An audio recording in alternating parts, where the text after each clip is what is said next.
ក្លិនរំដួលក្រពុំធ្វើឲ្យខ្ញុំក្រៀមក្រំអាឡ័យសូបិនឃើញស្ងួនរាល់រាត្រី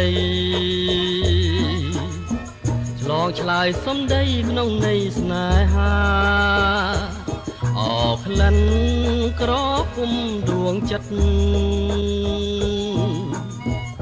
តើអាណិតទេឬយ៉ាងណា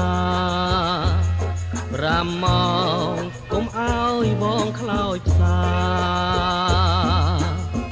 ថាចិនមេត្តាបងវិញឬទេបងជាបក្សាហម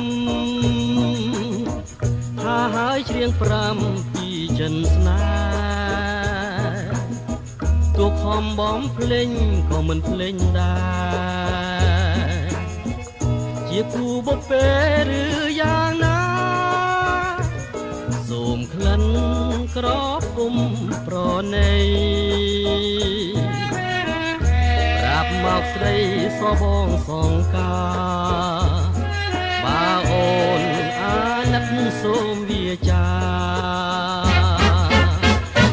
7ចិនដាឲ្យបានដឹងផង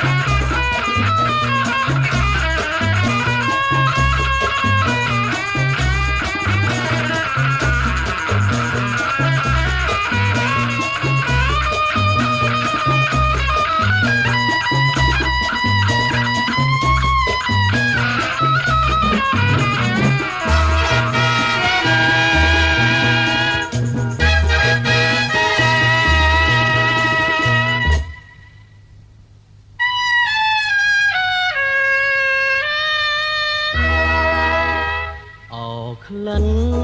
រំដួលក្រពុំ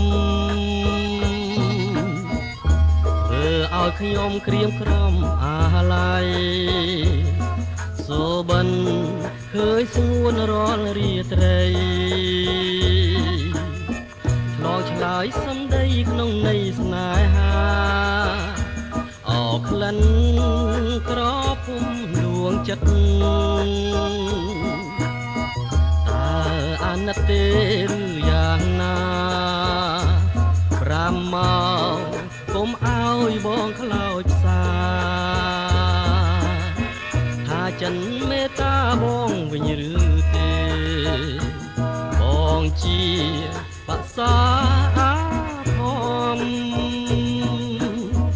ថាហើយច្រៀង5ពីចិនស្នេហ៍ទូខំបំភ្លេងក៏មិនភ្លេងដែរជាគូបពេឬយ៉ាងណាសូមក្លិនក្រពុំប្រណី5មកស្រីសបងសងកាបើអូនអាណិតសូមវាចា7ចិនដាឲ្យបានដឹងផង